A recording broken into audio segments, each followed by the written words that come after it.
I'm Hugh Miles. I'm chair of Winchester BID and the managing partner of Paris Smith. And it is my pleasure to give you literally all a very warm welcome to the cathedral today for obviously the Winchester BID AGM. We don't take your time and attention for granted. On a day like today, there are so many other things that you could be doing. So we are pleased and delighted that you are with us here today. Before we have a look at the agenda and get on with the show, I would just like to say a few words of introduction and share my own positive message with you before we begin. Now, in November of last year, we voted to continue the BID into its fourth term. And the result was hugely positive, with 77% of members in favour by the number of votes received and 83% in favour by the rateable value of the votes received. That was a tremendous achievement on behalf of all at the BID, and I think very much the right and appropriate result for Winchester.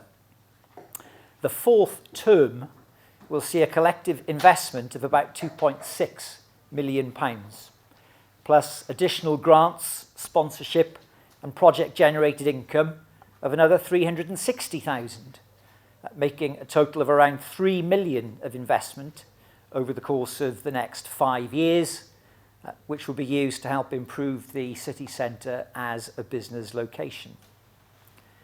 Now, the business plan has, of course, been published and it's available on the BID website. But just by way of a reminder, the four key themes in that are that Winchester will be better promoted, safe and secure, clean, attractive and sustainable, and a thriving business community.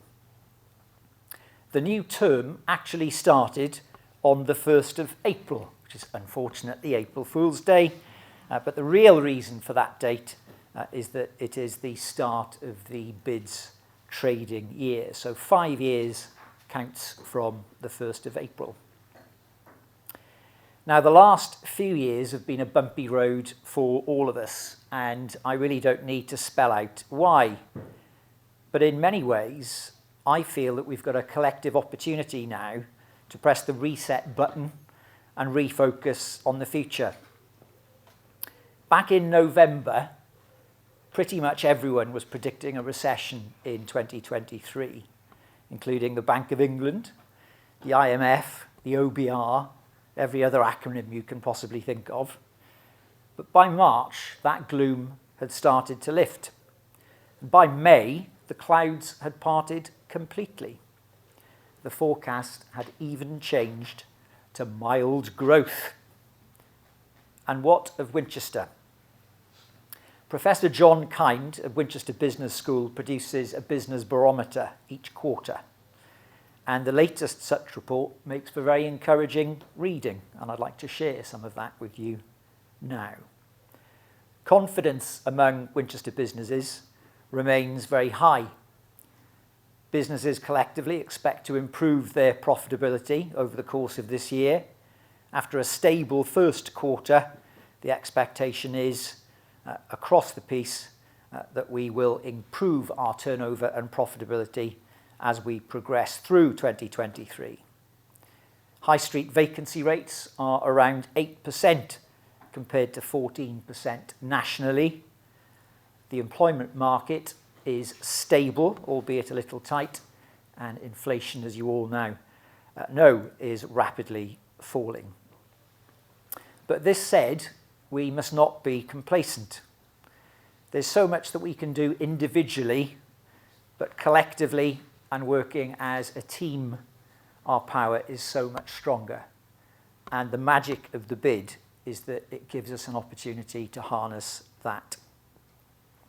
Now, in a few moments, I will hand over to Paul to give his presentation, but I do just want to go through the agenda with you quickly. So the business that we will cover is up here on the screen. My welcome done, obviously.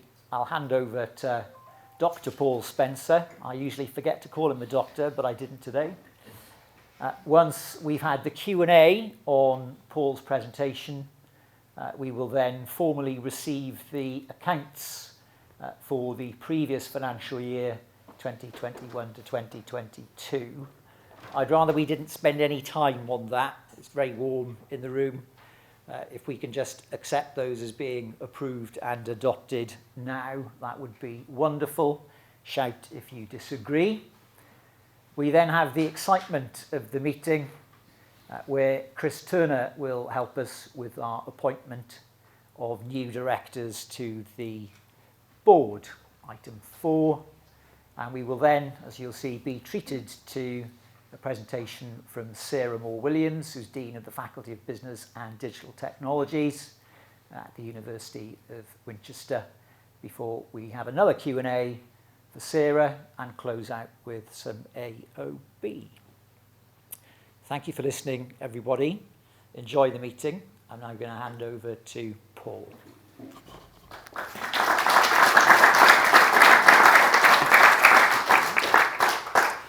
Right, thank you very much, Hugh. Welcome, everyone, and thank you very much for joining us today. We really do appreciate you giving us your time today to come and find out about the year in review, the last year, what we've got coming up, and also the excitement of the board directors, and of course our presentation from Sarah. So a big thank you to Sarah for joining us today.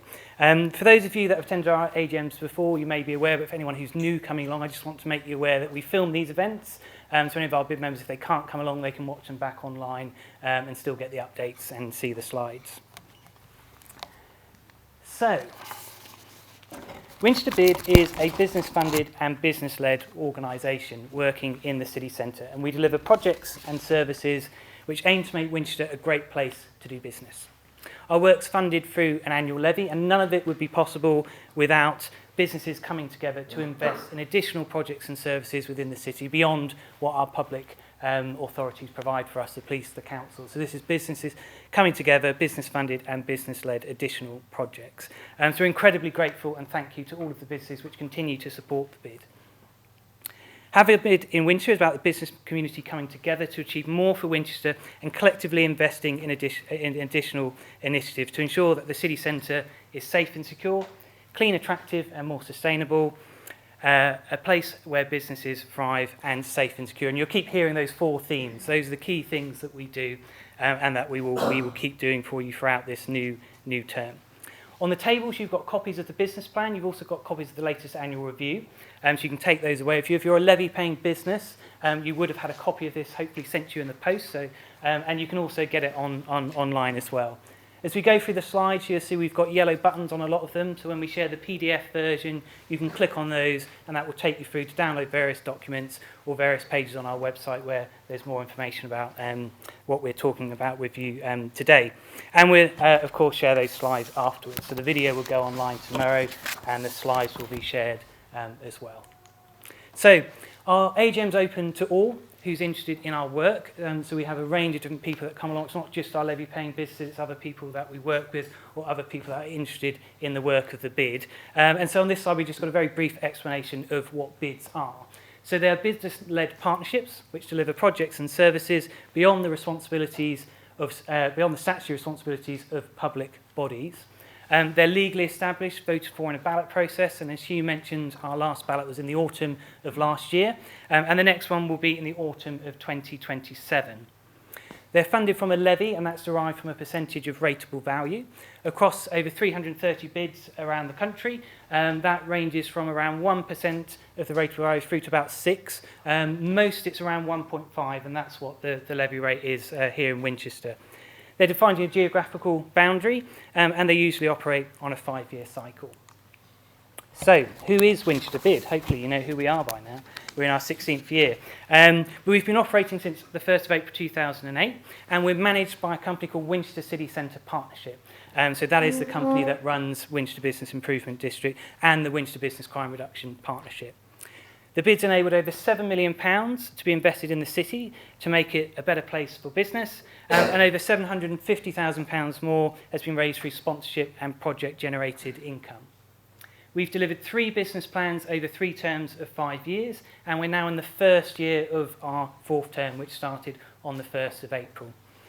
So pictured on the bottom of this slide, you've got the core executive team, which is made up of 2 full-time members of staff and 3 part-time members of staff. So you have me, you have Sarah, don't know if our team can wave, Sarah's over there, you've got Jane, you've got Chris, and you've got Susie.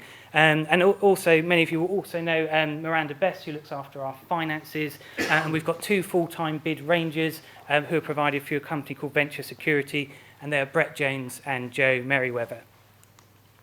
So this is a bid area. So it's broadly within the city walls, so the very centre of the city, and these are the boundaries in which we operate. So to the north, you've got Winchester train station. To the east, you've got Chesil Street, the Cathedral, and Kingsgate Village to the south, and to the west, Romsey Road. And you can get a detailed map and see exactly which properties on which streets are included on our website, and there's a little clickable link on this slide. So a month-by-month breakdown of our activities during the previous financial year is available in the annual review, which you've got on your tables, and for those watching the video, you can download it from our website, winchesterbid.co.uk. And you can also find out more about our work in the new business plans, which hopefully you were all looking at before making your decision on voting, and taking part in that consultation. So hopefully a lot of you are very familiar with that. And that's those core themes that we've mentioned. So better promoted city, safe and secure, a clean, attractive and sustainable city, and a thriving business community. So over the next few slides, I'm going to give you some of the highlights from the annual review document. We've got some nice pictures to look at, and we've got a video at the end as well to illustrate the work of our organisation and the work of all of you through supporting the bid over the previous financial year. So, in April of 2022, the 11th annual Winchester Fashion Week saw the spectacular return of the grand finale catwalk show after a 2-year hiatus due to the COVID-19 pandemic, and the show featured professional models showcasing spring and summer collections from independent and national brands with stores in the city centre to a sold-out crowd at the Reba Award-winning, I'm going to give it a shout-out, King Alfred Centre at the University of Winchester. We had 59 businesses involved in the week of activities. There were 42 events over 6 days, and they included masterclasses, showcases, exhibitions, workshops, and shopping events. We then had the Easter Bunny Hop Trail around Winchester. There were 260 businesses which got involved with that, and we had 549 small groups and families which took part in that trail around the city centre. We sponsored TEDx Winchester, and the next TEDx Winchester is coming up in a couple of weeks' time, or is it next week? 10 days. 10 days, there we go. So that's coming up soon. And we also sponsored the Winchester Chamber Music Festival as part of the Festivals in Winchester programme. Hugh, our chair, welcomed attendees to the Winchester BID AGM 2022, which had the usual reports and Q&A. Shop watch and pub watch meetings were coordinated by Jane Bastock, our business crime reduction manager, and they took place regularly throughout the year. We also started a new programme of street cleaning graffiti removal, and this is above and beyond what the local authority does. This is additional stuff. For example, if a business premises, private property gets tagged, we can come and clean that off for you. So over a year, that involves around about 10,000 metres squared of pavements being cleaned and around 800 graffiti tags being removed, mainly from business areas and business premises. And the results of our 42nd Winchester Business Barometer survey were published, and that's that quarterly research that Hugh has just given you a few headlines from. In May of 2022, we supported the Sustainable Business Network event on packaging regulations, the extended producer responsibility and the deposit return scheme. So it all gets a bit complicated, so it's good to go along to these things and find out more about them. We met with the City Council to discuss findings from a review of the Winchester street markets, and there'll be some new things coming up to look out for with the street market. The Winchester BID Rangers, alongside the police and the City Council's Community Safety and Neighbourhood Services team, supported Operation Sceptre. So this is a week-long initiative and part of a national campaign to tackle knife crime and engage with and educate retailers, the local community and the public on knife crime prevention and keeping people safe. We provided an emergency first aid at work training course for BID members, and issue 5 of our Kind Words business magazine, which we launched during COVID, was published, and that had information on leadership, recruitment, hybrid working and pricing strategies. And then moving into June, Winchester celebrated the Queen's Platinum Jubilee weekend. Summer floral displays were installed across the city centre, including 554 hanging baskets and 34 boxes. And this year's summer hanging baskets are going up this weekend, so we can look forward to those next week. The 20th Annual Winchester Business Excellence Awards recognised the achievements of local businesses and rewarded them for their commitment to excellence. We attended the Winchester City of Sanctuary Business Stream meeting to discuss how the city could provide greater inclusion and equality for people seeking sanctuary and support those fleeing the war in Ukraine. The bid supported the Hares of Hampshire Public Art Trail. Many of you remember that. That was beautiful. That was organised through the Murray Parish Trust and raised £183,300 to support the advancements of paediatric emergency medicine across the south of England.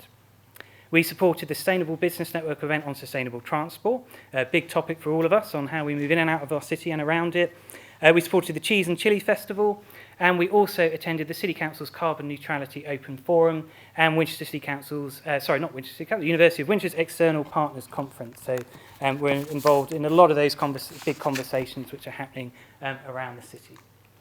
So moving into the next quarter, in July we celebrate Independent Business Month, and there was a social media, video, radio and print media campaign, including the launch of the new Winchester Independence Pocket Map.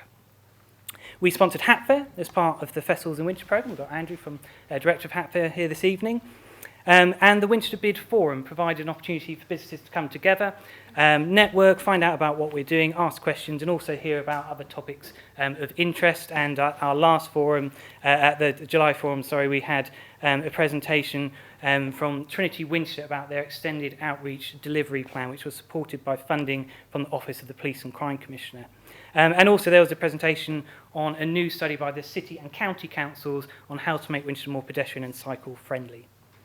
We respond to the British BID's annual survey every year, and that collates data for policymakers, businesses and BIDs to review the contribution of organisations like ours across the country. And also the 43rd Winchester Business Barometer survey was published. So moving into August, we installed additional signage in the High Street to direct visitors to locations where there are more eateries, shops and services away from the main pedestrianised area to try and shine a light on some of our fantastic side streets where there's lots of great independent businesses. And the aim was to complement the existing signage in the city and highlight some new areas for people to discover. We met with the Bank of England to discuss local and national economy issues, hot topics, inflation, interest rates, and some key issues concerning our businesses locally. And we also met with the City Council to talk about the future of station approach, and some of you might have been involved in some of the discussions about that and seen some of the information in the media recently as well. The 6th Annual Best by None Award celebrated the nighttime economy in the city centre, and this recognises pubs, bars and restaurants which achieved their national accreditation. There were 12 bid members taking part, and there were 11 which were accredited. And this is about promoting safety, responsible management and operation of licensed venues. We supported the Business SOS campaign, or hashtag Business SOS campaign, which was a national-wide campaign run by BIDs and business organisations nationwide, calling on government for an energy plan for businesses at the time that was starting to spiral, and we were waiting to see what support might be available. After the announcement of the demise of Her Majesty Queen Elizabeth II, we laid flowers in Abbey Garden, signed the Book of Condolence at the Guildhall and shared the national mourning guidance with businesses. We provided more first aid at work training for BID members, and the business plan for the 4th term was launched at another Winchester BID Forum event, and we also had a Q&A from the Police and Crime Commissioner for Hampshire and Isle of Wight. Susie Dirks, who's our marketing and social media manager, was appointed as an independent ambassador for Discover Winchester. So this is a consortium of businesses and organisations working together to develop and promote tourism in Winchester. We sponsored Winchester Heritage Open Days, Winchester Green Week, and also the Sustainable Business Network event on the circular economy. And also the final picture you can see on here, we've got some new painted bollards. We know everyone loves these. We've got them in Parchment Street, we've got them in the Square, and in Eastgate Street as well. And that's a public art programme which is continuing to expand and is hugely popular. So in October, that was a big month for us. That's when the postal ballot for proposals on our 4th term opened. We also attended a City Centre strategic partnership meeting on how to make Winchester a supportive place for cultural events and how we can promote Winchester as a creative city, and that was chaired through the City Centre strategic partnership, which is chaired by Clive Cook. We responded to the station approach consultation. We had a briefing for bid members on Winchester College developments, which, and we've got Philip from the college here today. And we also participated in workshops with the Central Winchester Regeneration Reference Groups. We're very much involved in those conversations about the future of the city and about new developments in the city. Winter hanging baskets were installed in Staple Gardens, Charcot Mews and City Business Centre. We supported Winchester Poetry Day. The Spooky Winch Halloween seasonal campaign, a bit like Bunny Hop this one, but our Halloween version, we had 247 businesses and 393 small groups and families completing that citywide trail. To support National Business Crime Week, the BID, police, local retailers conducted a Safer Business Action Day. So this is part of a high visibility exercise to deter crime and assist businesses with advice and guidance. We had issue 6 of the Kind Words Business magazine. We had topics in that issue was interpersonal skills, managing cash flow and reducing energy costs, so picking up on those key issues at the time they're published, and the 44th Winchester Business Barometer survey were published. When we went into November, we then had the results of the postal ballot, which you mentioned earlier, and BID members voted in favour of us continuing to operate for a 4th term of 5 years, and a big thank you from all of us to everyone who took part in that ballot and voted.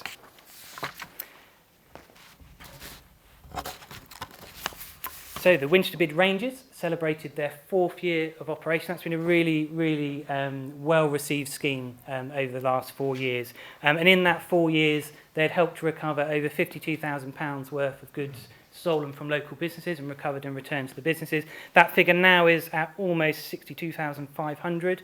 So it's making a huge difference to businesses at risk of people shoplifting and stealing from them. We joined the Winchester UK Shared Prosperity Fund Partnership Board to look at the projects that the local authority will deliver as part of that scheme. Chris Turner attended the National Bids Conference on our behalf, and we received 2 certificates of recognition as part of the National Bid Awards, so we're really pleased with that. And that was for the Fashion Week programme, so well done for Sarah, who coordinates that, and to everyone who was involved in that project in the last year. And we participated in some of the exciting stuff, parking demand study workshop looking at, organised by the City Council, and this is informing obviously, one of them is station approach, and one of the things with that scheme I think is there was, a council person probably correct me, but part of the massing on that site was because of the need to try and put parking underneath, and then there's a review now to look at, do we need to put that much parking? Can that change what we can do with that building to make it viable? And there's been some information in the press this week about some of the ideas coming out now about that scheme. We supported the Sustainable Business Network event on biodiversity, supported Winchester Bonfire and Fireworks, and then the Winchester Christmas Light Switch on kick-started the festive season for the city and attracted 10,000 people into Winchester. We had a festive update to our pocket map down on the corner here, showing where our independent businesses are around the city centre.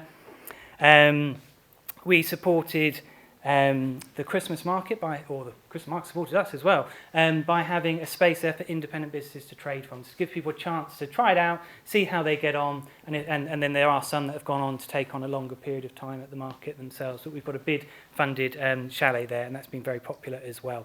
We also organised performances with Hat Fair during the Christmas trading period as well, to surprise and delight our Christmas shoppers. And we took part in a multi-stakeholder meeting to start thinking about plans for the bank holiday weekend of the coronation of His Majesty King Charles III.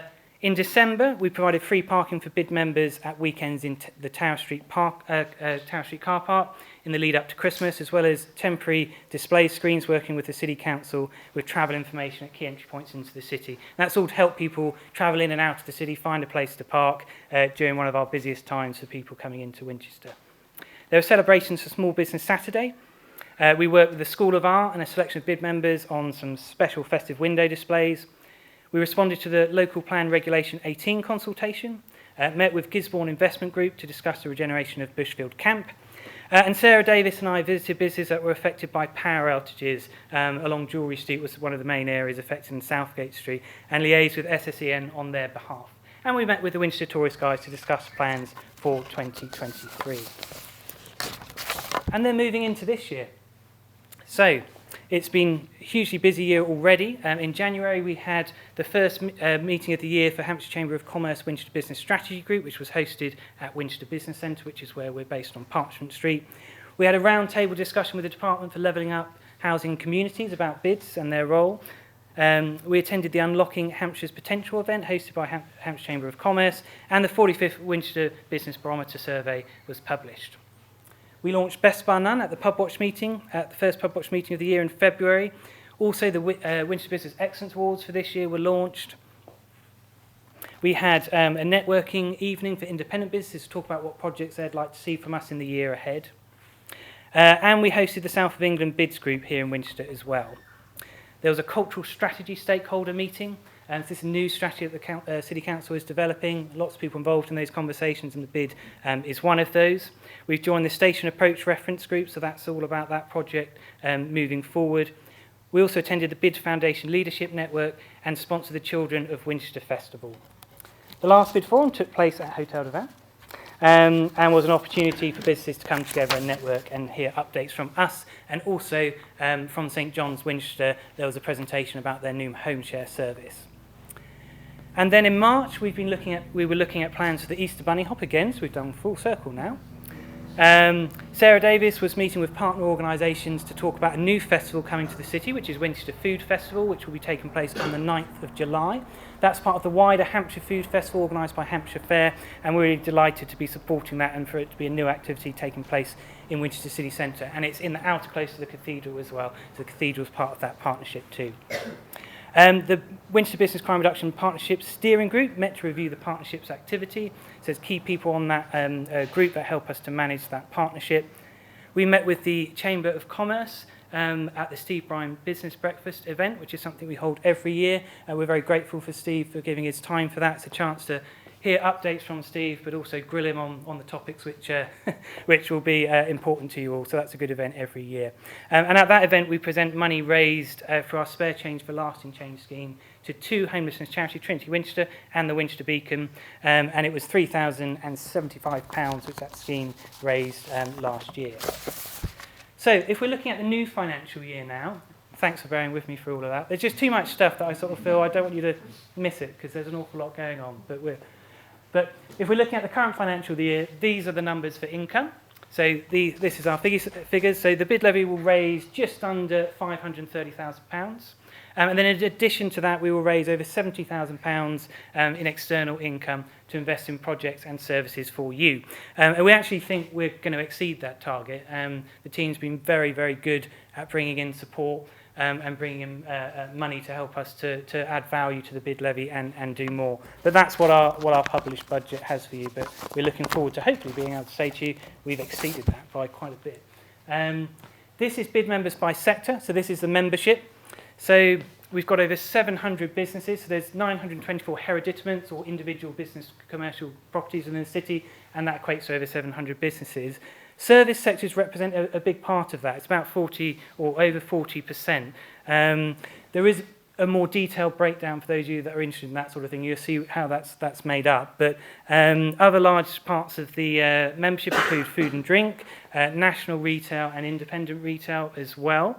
And Hugh mentioned the vacancy rates, but just to remind you again, it's around 8% now, which is great because it jumped up through COVID to a similar level to what it was nationally, really, and then which has started to recover very, very well. So we're nearly at where we were pre-pandemic in terms of commercial vacancy rate, and nationally that's 14%. So it's a big difference when you look at Winchester compared to the national picture. And also the regional average as well is I think around 10%. So Winchester as a individual location is doing particularly well. So of course a lot's happened since even we finished that last financial year.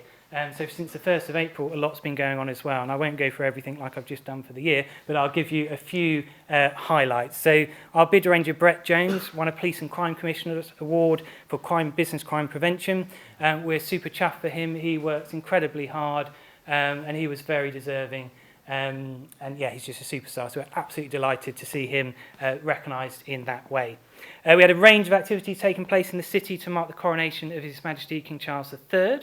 Harriet France from Jerry France Jewellers and I were invited to attend a reception at 10 Downing Street with Steve Bryan to meet the Chancellor of the Exchequer, so that was very exciting, and a chance to talk about all sorts of different issues.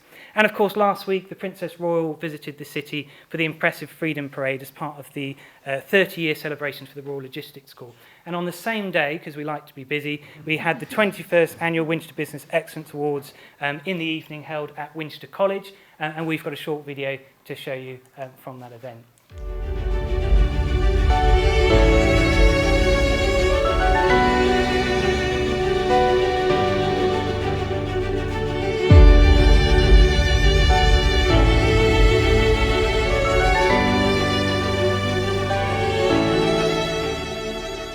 The Little Kitchen Company.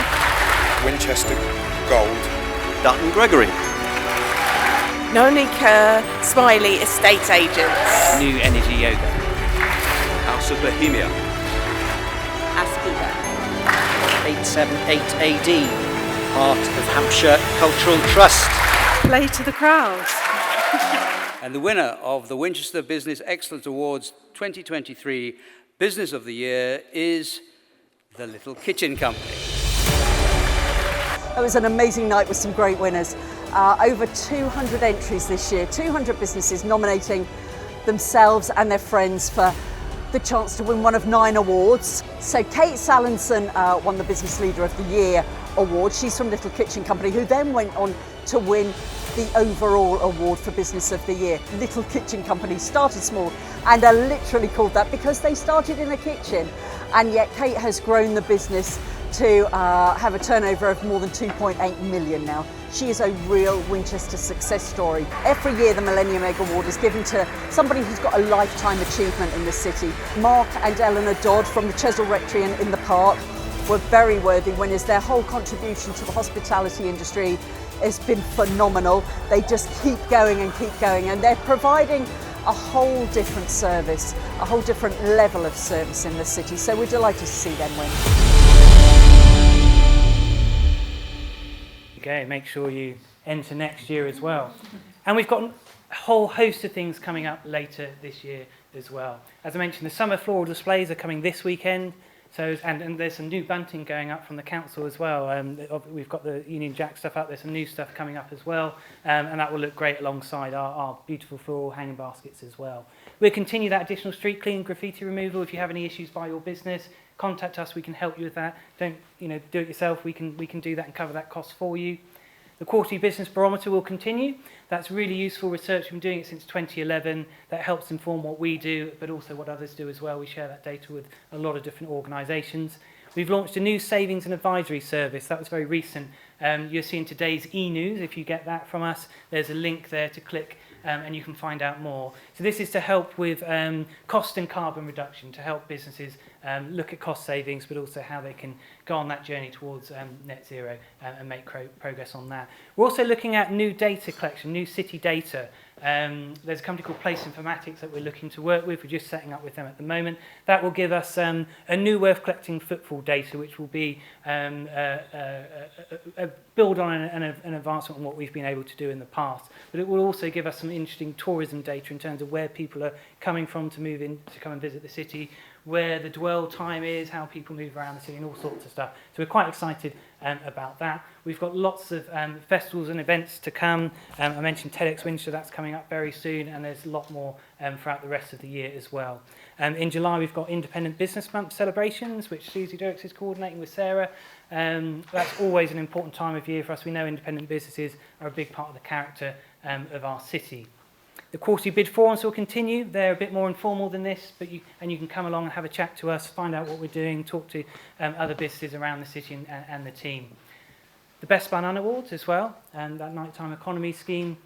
We put up winter floral displays in the autumn, which replace the summer ones. We've got Winchester Fashion Week, which is moving to the autumn this year, so we're trying something new, different time of year for that. We'll have our Halloween trail, our Christmas lights switch on, which brings so many people into the city. We'll have that event with Steve Bryan again next year with the Chamber of Commerce. And importantly, we'll continue to be a voice for you as well. So we do lots of things, but we want to hear about what's important to you, how we can help elevate the voice of business in the city on key issues.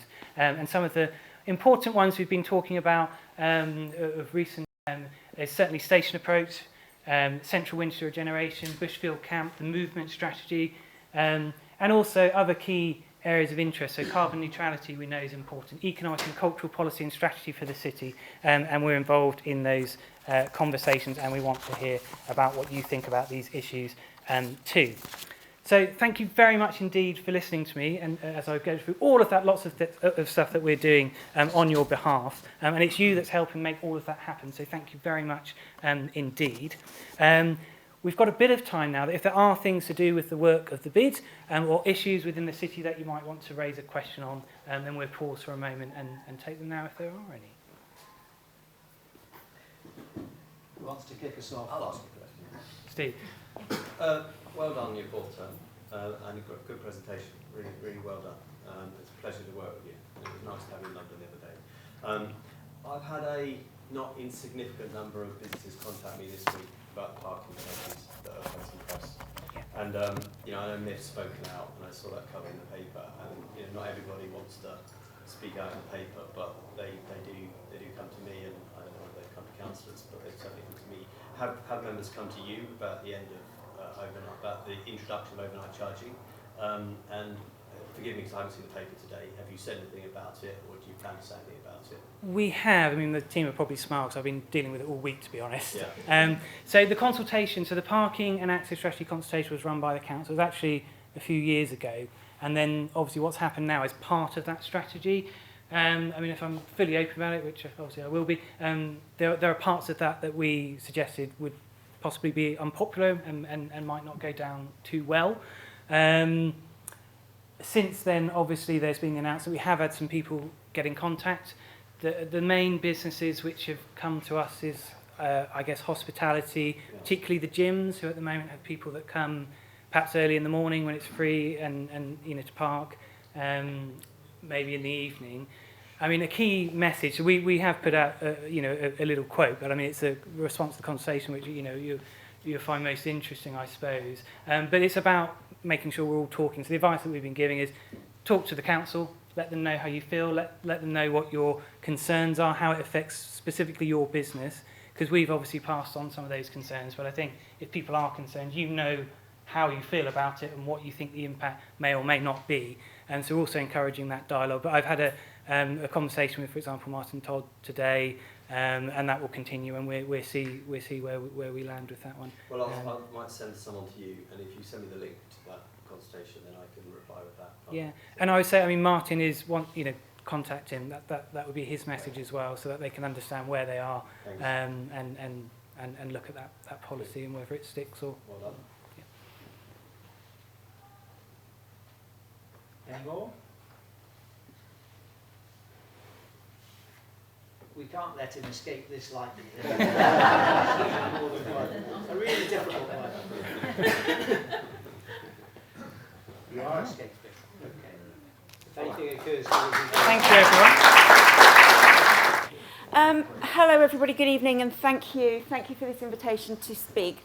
My name is Sarah, and I am the new Dean of the Faculty of Business and Digital Technologies here at the University of Winchester. I've been here 3 months. It feels like 30 years, I think. I feel like I know the place inside out. This is one of the most welcoming cities I've ever had the pleasure to work in and visit. Previous to this role, I was at London South Bank University for 15 years, and I was a student there before that. And I was Dean of the Business School there for 5 years. So I'm doing the same job in a completely different environment. LSBU was based at the Elephant and Castle and was about 3 times the size of the University of Winchester. So what I'm doing is I'm taking what I've learnt there and I'm applying it in a very different environment, but with still the same contextual challenges that are happening nationwide with universities. So the plan is this evening, I'm going to give you a whistle-stop tour of what is happening in a university across the UK, and then I'm going to talk specifically about University of Winchester and hopefully how we can work together as one community to move us forward as a city to improve our community, our business community, and provide increased social, economic prosperity for the region. And that's really what my aim is with my position at the business school at the moment. So it's an absolute privilege to kick this off. So just to give you some contextualisation, the UK is facing a really challenging higher education environment at the moment. The 9,250 fee may seem very high to all of us, but actually that's been fixed now for a number of years. And as we know, inflation has been going up, and staff costs have been increasing exponentially, and there is also quite a war on talent at the moment in the UK generally, but certainly in the higher education industry. So salaries by nature are going up as well. In addition, we're a highly unionised industry, so we have the challenges of managing that conversation as well, and that also goes some way to protecting the staff and their salaries, and that can put pressure on costs, on managing that bottom line, because we really should be surplus making if we possibly can. In addition, we are highly regulated now. So you'll see a lot of acronyms up there. Everything that we do is measured. How many students we take in, how many students progress after year one, how many students complete, and even what they are doing 15 months after they leave us. The Graduate Outcome Survey measures that. And that is quite challenging in any environment because you're constantly under that pressure, that scrutiny to achieve. So what I'd like you to realise is that higher education institutions, such as the University of Winchester, have to be run very efficiently, very carefully, with very clear outcomes and a very clear business structure that underpins everything that goes on in the institution. We have to make a surplus, not a big surplus, but we have to be in surplus, okay? And we have to run a very complicated model that is highly scrutinised and with highly demanding students now, highly demanding employers at the other end, and highly demanding staff, and rightly so, with all their expertise, squeezed in the middle to perform a very difficult job. But people work in the industry because we love it. We have a passion for education, we have a passion for research, and we have a passion for knowledge exchange and our discipline in which we teach. And that makes it a very beautiful and special environment to be in, a very creative environment, and for me it's an absolute pleasure and joy to work in that environment. And to work here in that campus, in the city, makes it extra special. And that's what I'm here to talk to you about tonight, really, how we as a city can work with a very special institution. So just to let you know though, demand for business graduates is increasingly going through the roof. Business graduates make up the biggest cohort of graduating students by discipline. Every year I think we graduate about 400,000 business school graduates. So it's a highly competitive market, but they are highly in demand. And some of their starting salaries, as you can see on the screen, are quite eye-watering. So for me, in the Faculty of Business and Digital Technology, this is fabulous news. Our products, our courses are in demand by students, and also then our students are in demand by employers. And this is fabulous for us, because we know that if we do the right thing with our students, we'll give them a great student experience, people will want to come to us, and ultimately at the end, employers will want our graduates. So we know that we are doing something really worthwhile. In addition, I am very lucky and privileged to have digital technology within my faculty. And this is quite special because normally digital technology, computer science, sits in other faculties in other universities, often in engineering for computer science and often in a creative faculty for that digital media piece. So I have them all combined, which is brilliant because it means I can do some fabulous stuff with my teaching, my learning, my curriculum, our fabulous students, our amazing staff. And as you can see, what we're dealing with here also is a really significant skills gap in that technology piece at the moment in the UK. So again, up there on the hill, there is high demand for our digital programmes, our digital undergraduate and postgraduate provision. And that is fabulous because the work we are doing is going to fill that gap. And our students will be very much needed by employers. So, yes, this I just wanted to highlight. So it's interesting, isn't it? Where's all this going? Well, our market size in business, economics and computing is increasing. As you can see, over the last 3 years, it's grown quite significantly, and it continues to grow. So we, in the faculty, are playing in a growing market. The other thing that is interesting is the demand from international students for a UK higher education experience. This is not broken down by business, this is general overall. And as you can see, the numbers are growing quite significantly. Now, it's very sensitive. Now what I would say, I would caveat this with, there has just been an announcement by the government with regards to UKVI about students not being able to bring their families into the country going forward. So once that actually kicks in after this academic year, we may find a slight shift. But we do know that business studies in particular, but higher education in general for international students from certain countries is a very, very popular offer. One other thing with regards to the market is that what you can see here is that actually the number of self-employed business people has grown, and self-employment is becoming a much more popular offer for people generally, but certainly for our graduates.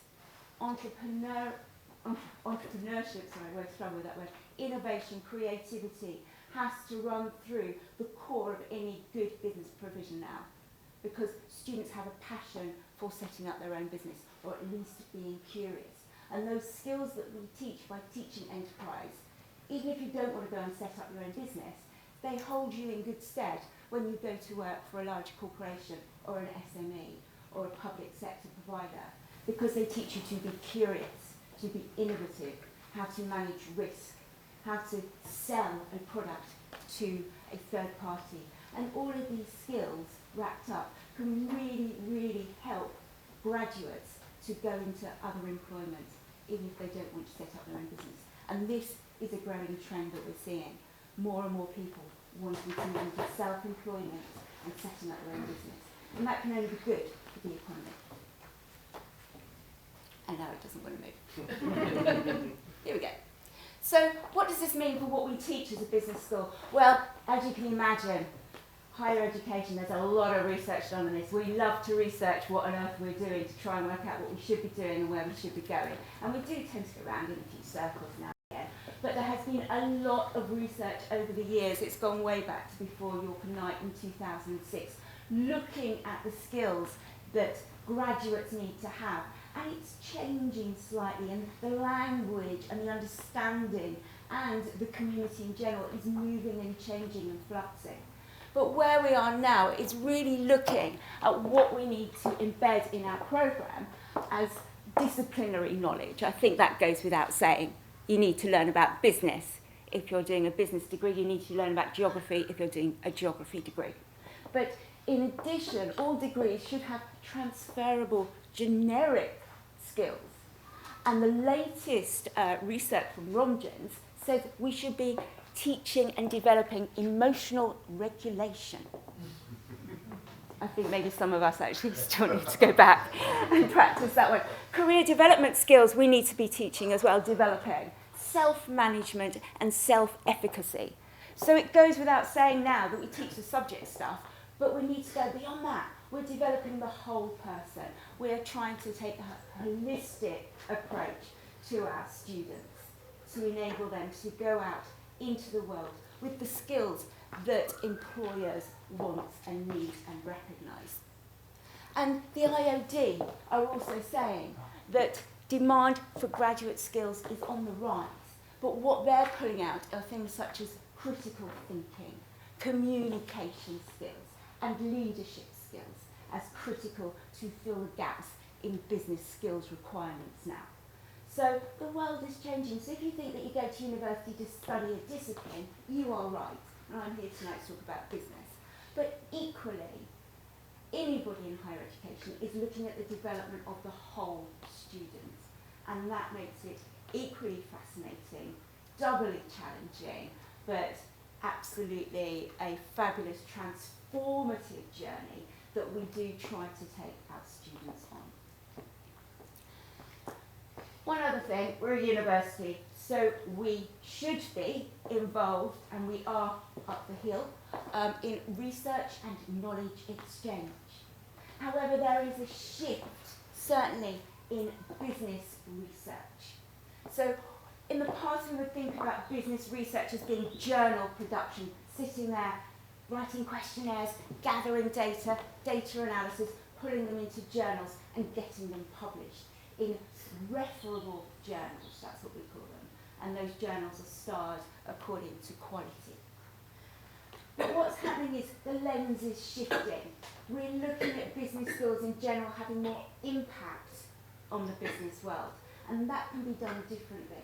That can be done through working with business on consultancy projects, on grant writing and bringing in grant money to fund some of your projects. Knowledge transfer projects is another thing. Okay.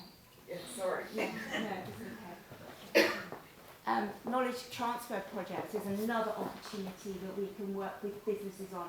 And it's changing, so the lens is shifting. And up the hill at the University of Winchester, what we are looking at doing as a business school is moving away from the traditional research trajectory to focus more on, but not solely, but more on consultancy, working with local businesses, providing our expertise to you to enable you to move forward. Because that is impactful. That is using our expertise. That is something that we can measure. And that is one of the reasons why we want to work with you, to have impact with our expertise. Because we can write journals forever, but sometimes they just sit on a shelf and never get read. So it's about impact working with you. And we have a wealth of expertise that everybody can use for their own benefit. So you need to come talk to us. So yeah, if we want to be successful up the hill, okay, we need to work with business. We need to enable students to have access to opportunity in the city with businesses. In addition, you have the opportunity to work with us. And it can be a fabulous collaborative opportunity for you to really tap into our expertise and move you, your business and Winchester forward. So things are changing, and I think this is quite exciting for us. It's exciting for my academic community and my faculty. It's very exciting to my Vice-Chancellor and all the PVCs and the people in research and innovation who will manage a lot of this process on our behalf. And I think it's a real opportunity for you to explore. And I think it's a real opportunity for us to really get involved in the local community. My previous boss said, Sarah, if you took the university away, would anybody notice? And I always carry that thought with me. Yeah? And I think Winchester would notice if we disappeared. We are an anchor institution, but I want it to really hurt. Yeah, I want you to really love us. And if we did disappear and get sucked up by a spaceship, I would want you to feel our pain. Okay? So that's where I'm coming from. We want to be part of your lives. Okay? And that's really exciting for us. So, what about the business faculty? I've only been here 3 months, so I have inherited a strategy which me and my team are shifting on slowly, and by the next academic year we will have this firmed up. But the strategy that I inherited was a good one. It was good. So we're working with that, and we're tweaking it, and we're changing it, and we're aligning it more to the new university strategy, which is very much around transformative education. It's that transformative piece around the holistic whole student experience that we are shifting towards. But we have to be outcome and impact focused, because you remember all those points of measurement that I showed on one of the first slides. We have to hit our targets. But also, we want impact, Otherwise, what are we doing? And we want outputs. So the school faculty objectives really is driven by 4 key points. And I just want to pull these very quickly to your attention. Transformative education, as I think we've discussed, the development of that whole student. Knowledge exchange, contributions with impact, which I think I've already touched upon. Business engagement, helping you to co-create solutions together, use our expertise, enable you to flourish in this fantastic environment, and to bring in and nurture the staff that we have got, bring in new talent, nurture those that we have got, to ensure that our academic community is professionally driven, research informed, practice led, and of value to you and our students. So that's it. I don't know if you know what we offer at the moment, but at the moment, these are our undergraduate programmes, and we also have a broad range of apprenticeships as well. At the moment, we're just rewriting all these to relaunch in September 24. And if anybody wants to get involved in that process, please let me know, because we consult with employers as to the content of our programme. We work with employers and business people to ensure that the skills that we write into our programmes, the knowledge that we are developing within our curricula aligns to what you're looking for in our graduates. So if you're interested, please come and see us. It's a fascinating programme. You can see how we develop things over a period of months, how we consult, how we think, how we strategise and align our curriculum to employer needs. It's a great project. So if you are interested and curious, please let me know and we can involve you in this process. It's a lot of fun and it's very creative. So we're just rewriting all these at the moment for a September 24 launch. We have a range of postgraduate provision as well, not as broad, but certainly in the international market, and certainly this year, very, very popular. We're expecting anywhere between about 250 and 350 international students coming to our faculty alone in September. So we need to make them sticky in the high street, yeah, because these are here, they will be wanting to spend money in the city, so we need to work out between us how we do that. But most of them are studying on our postgraduate provision. So they're here for a year. So these are very popular in places like India, Nigeria, Ghana in particular. So that's where most of the students will be coming from. So what are we all about, very quickly? Transformative education, developing that holistic student. That is what we're about. And how are we going to do that? And this is where I need you to help me. Okay? We need real life scenarios. We need to get real life into our curricula. Students sitting up the hill don't need to learn from textbooks anymore. Yeah? They don't do that anyway, they're all on Google and whatever. Chat GPT. But what we do need is we need real life case studies. They need to learn by doing. And that's the pedagogy that we are moving towards. Learning by doing. Theory delivered in short, sharp bites so they don't get bored. Yeah, you keep their attention. And then wallop. Here's a case study. Here's some theory. Apply it. What do you think? Get it wrong. Because it's safe within those walls to get it wrong. And you don't always learn much by just getting things right. So that's really exciting. And that's where you come in. If you've got a problem that you want solving, or a case study, or a circumstance that you've been through, come and visit our students. Stand there. Say, this is my problem, guys.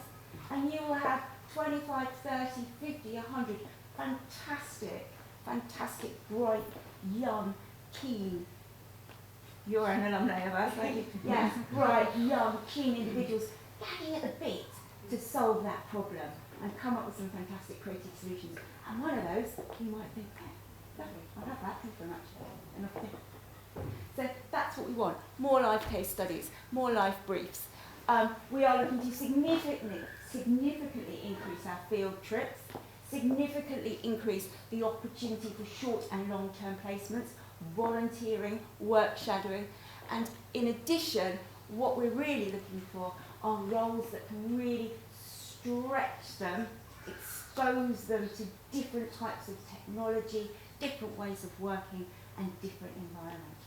And that's why I'm very lucky in that faculty, because they can train in the classroom on multiple different softwares, because we have that digital technologies piece up here in my beautiful faculty. Yeah, something that we are looking at doing when we talk about applied learning, we are going to develop an externally focused student-led consultancy overseen by staff. Don't worry about that. They will be overseen by staff. This will come on train probably towards the end of the next academic year, because it takes a bit of planning and we need to train the students up. So if you want a bigger problem to be solved, you can go to this consultancy. You don't have to stand there in front of 100 students. You can go to a consultancy. This is my problem. Help me to solve it. We will come up with a solution. And then if you want support with that solution, it might be a website that looks like this. It might be an app that looks like that. It might be that you need to get some funding from over here or try this funding source. Okay? We will come up with a solution. And then if you want to take it further, our academics can support. Then you might be able to just go off and do it on your own. But it's great for our students. It's great experience for our students to be able to take on those consultancy roles in a safe environment, and they learn a lot by doing it. In addition, enterprise and innovation. I don't know if you know Steve. Many people seem to know Steve. I've only been here 3 months, but everybody seems to know Steve. Yeah, like everybody seems to know Chris. Everyone knows Steve. He is part of my faculty. He is a senior lecturer in my faculty. He does a brilliant job. We're embedding enterprise and entrepreneurship modules throughout our business management course and our marketing courses and our digital media courses to enable students to really develop those skills, because many of them do want to go and set up their own business. And I'm working very closely with Steve at the moment to develop that pathway, and that's very exciting. It's exciting for him. We can't believe it. We can't wait to deliver these modules. And in addition, what we're looking at doing is creating an incubator hub for our students. So once they start on this pathway and they develop their ideas, there is a hub with business mentors, with a desk, with funding to enable them to try. And again, in that space, it's okay to fail.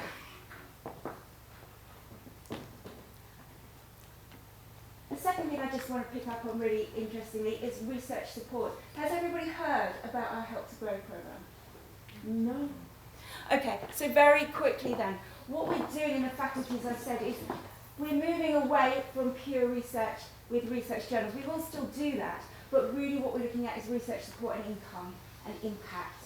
Okay, so we will try and bring in some income through some consultancy, through winning some big bids, but really it's about impact, it's about business support, it's about CPD, and it's about consultancy, and working mainly with SMEs and small businesses to help them to get that leg up to move forward and have impact. One programme that you must find out more about if you don't know is our Help to Grow programme. Our Help to Grow programme is a government-funded programme that is run in many, many universities. I think 60 universities around the country now run it. It was delivered and directed by the Chartered Association of Business Schools. The academics from all over the business community came in, devised a curriculum that would move businesses forward after COVID. This is this programme. We deliver it in a standard way across 60 business schools across the country, and Winchester is one of those. £750 to take the course. However, I believe that the faculty is sponsoring that at the moment. It is like a mini MBA. You get a business mentor, you get 12 weeks of study. I think it's mainly in the evening. You get a fantastic alumni network as well, and you come out with a business plan at the end. So if you are interested, look it up. There's a website there. It would be lovely if you came to us, but there are other providers are available. If you want to come to us. And actually, to be honest, our programme up the hill is fabulous. We ran it at my other institution. It was fabulous there, so I do have a comparison. I know that the work they're doing here is brilliant in that space. We've got 4 more cohorts before the funding ends, so that's probably only 80 spaces left. So if you are interested, at the moment the faculty are funding the fee, so go have a look at that. Fabulous network, fabulous programme. The other thing, as I said, is this piece around knowledge exchange and consultancy. A bit of work for me at the moment over the summer is to get the profiles of my staff updated on the website so that we have a showcase, a shop window, a little smorgasbord of academics for you to pick from. And that's something that I will be working on over the summer, so that when we start to market, and we will be marketing our academics, can you believe, that's how much the world has changed. They used to sit in a little office and just tap away with their books. Now we are marketing and we're getting them out there so that you know what expertise we have. That will start probably in September, so we need to get the profiles right so that we've got some marketing collateral that you can have a look at. But yeah, this is another piece of work, research, knowledge exchange and consultancy. So the only way that we as an institution are going to be able to do this is if people like me start to talk to people like you. And there is a huge piece of work to do on business engagement up there on the hill. We need to come down, we need to talk, we need to work with you, we need to listen. We need to listen to what you need and see if we can support you in any way, shape or form. So business development and business engagement over the next year or so, you will see a lot more of us, certainly my faculty, and I know the other faculties too. There are going to be four new deans coming or have arrived. So the faculty heads are very new, and the culture is changing slightly, to be more business focused and more engaged. So it's going to be quite exciting. These are the businesses and the institutions that we engage with at the moment. And this time next year, that page will be covered. These are some of my staff. They're fabulous. This is the fourth thing that we need to do. I need to keep my talented staff.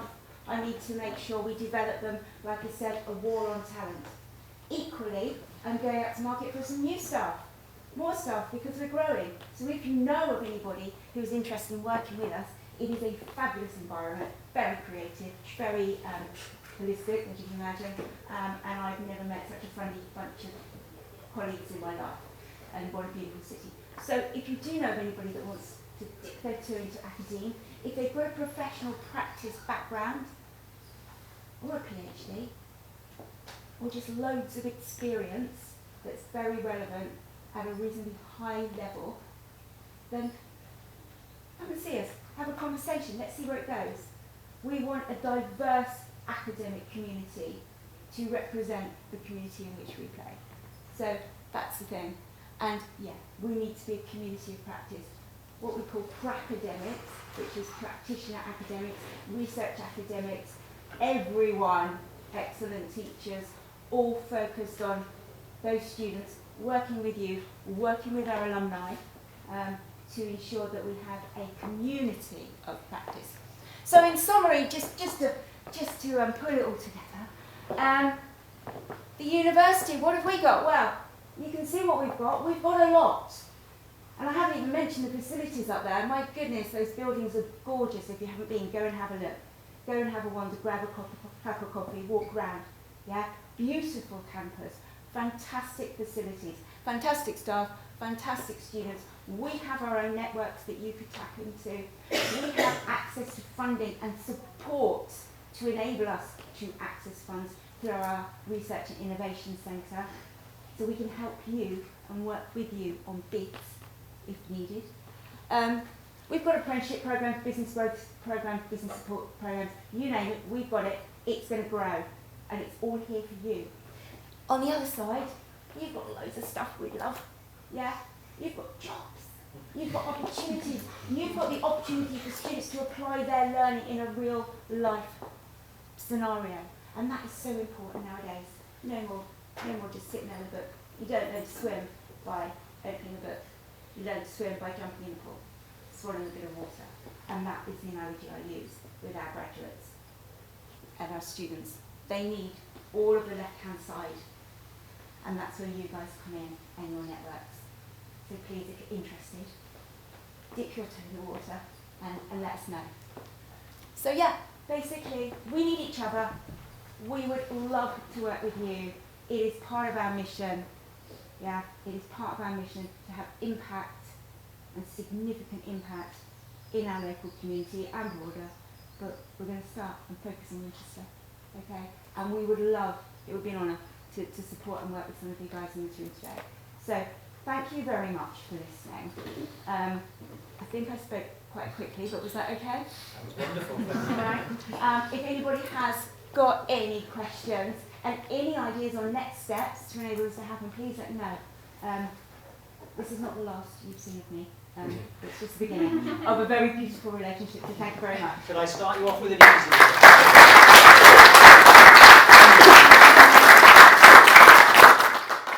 So businesses need to get involved.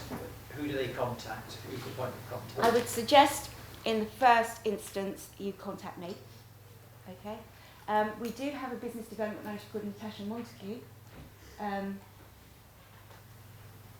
but I haven't got her email address here. So in the first instance, contact me.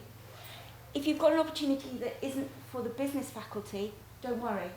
If you work in health and you think it's health, if you work in, I don't know, historic buildings, yeah, contact me. I'll pass the queries on. I'll pass the information on to Natasha, okay, and then she can field it. Business ones definitely I'll field, but Natasha, I can pass those on to her, and she'll ensure that they get them to the right people.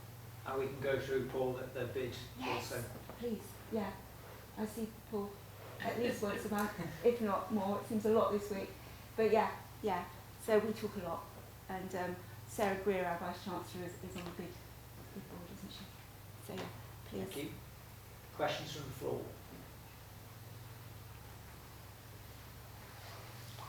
Sarah, that was fantastic. Thank you for that presentation. And you've been talking about businesses throughout this. I come from a charity. We're running a charity in the city. Very much got a relationship with the university, particularly around health, wellbeing, physical activity, sport, etc. Got one of your brilliant former students working. She is really brilliant, actually. Very interested in how we recruited her to our business. Working in the marketing digital area, and she's been absolutely fantastic. So I can tell you that you are turning out students that work for our work. But it is that, the kind of charity voluntary sector, is that very much part of your vision around supporting business in the city? Absolutely. I should probably include that. That's a good bit of feedback actually for my next presentation. I need to be broader than just saying the word business. Absolutely, it's in an institution, public sector, private sector, charities, institutions like the cathedral. One of our alumni actually works here now. So yeah, any institution that can provide our students with a relevant experience would be lovely. And actually we do have a volunteering module, and we're going to grow that. So we have a volunteering module in the curricula. I think it's in their second year. I need to check that out, but that will stay in there. I'll just add, Sarah, it came in 2012 and we were one of the first 6 charities that started with it. So there That's you go. lovely, thank you. So yes, yeah, brilliant. So you can see we do have impact, huge impact, but we need to increase that. We want to increase. You mentioned alumni twice in your presentation. This is not really related to Winchester, but I just wonder whether you have any thoughts about it. Because British universities' interaction with their alumni tend to be around communication, it's often one way, set-piece events, whereas, for example, in the United States, with Ivy League universities, there's much more interaction between the student base and alumni of the university. Some have created digital platforms through which they can connect with each other, help each other. From your previous experience, do you have a thought about the power of alumni networks and whether they're being sufficiently exploited, whether it's here in Winchester or by other universities? Yeah, so I can only speak from my experience, but my experience is that the alumni network can be very powerful. It can be a network that can provide opportunity, jobs, mentorship, but also for the academics, it is a powerful network because you, as I said, in my previous institution, we invite alumni back to feed into the curricula. Yeah, you're part of our network of experts who then feed in and say, well, in my industry, I wouldn't. Why are you putting that in your teaching? That's obsolete. You need to be focused on this. You need to be focusing on these jobs in the future.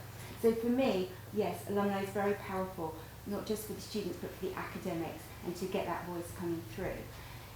They also care about the institution because their reputation is built on that university, and therefore they want the university to succeed, so they are good critical friends. Is it difficult to stay in contact? No, not now we've got social media. Facebook, LinkedIn, all of those sort of social media tools can be used to stay connected. It's a good idea to link with the students before they leave, and then maintain those contacts. And we use, I know at my previous institution, we had, I think it was a LinkedIn account for the marketing. The marketing students obviously run with this, the social media aspect, because it's kind of in their DNA. But they were the first ones to set up a LinkedIn page. Now those graduates are coming back and putting jobs on that LinkedIn page. And if you were to look at my previous institution's graduate outcomes, for example, the marketing students have the best employability 15 months later because of that ecosystem that they developed over 5 or 6 years. It's now beginning to reap benefits. So it's a slow burn, but once it goes, it snowballs. And I think that's something that we really need to look into. I know that there is an alumni department at Winchester, but we need to work closely together, and we need to start to build on the graduates now that are about to leave and start to get that social media going. But absolutely, we used to have a Friends of the Business School, and I hope to bring that into Friends of the Faculty of BDT, so that we have people who are our critical friends but dear to us and who care about us to come back, not just for showpieces, but actually to roll their sleeves up and get the curricula and get our teaching and learning and say, this is fabulous, have you thought about this? Have you looked at this pot of funding? Have you done this? What about this job? Yeah. Good question, that one. Thank you. Any more? All right, well, once again, Sarah, thank you.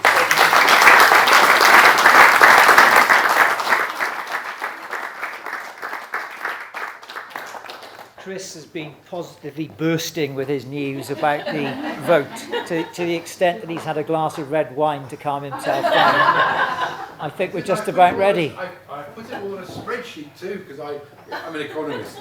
You can't do anything without a spreadsheet if you're an economist. But I have to say it's been very exciting. We've never had such pleasure in all of this. So what I can confirm is we've had 25 voting papers. I've checked against our list. They're all proper levy payers. That meant there were 50 votes, which was great to see. And it was intensely close.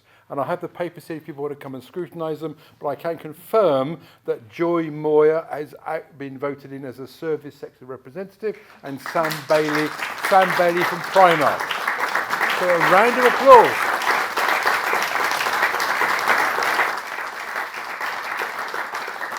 But it was a close run thing, so great to see them. They'll get emails from me in the next couple of days, and we'll see them at the July board meeting. And they are coincidentally sitting next to each other at the table here, which is, entirely accidental. So thank you so much for being involved in that process. We do it every year, and it's hopefully next year will be even more exciting. So please make sure that people nominate businesses to be on our board and get an experience in running the Business Improvement District in Winchester. Thank you so much. It's been great.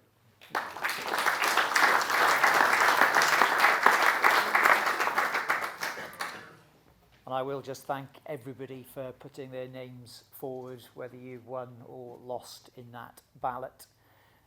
It's hugely important to the success of the bid that we're refreshed on the board from time to time.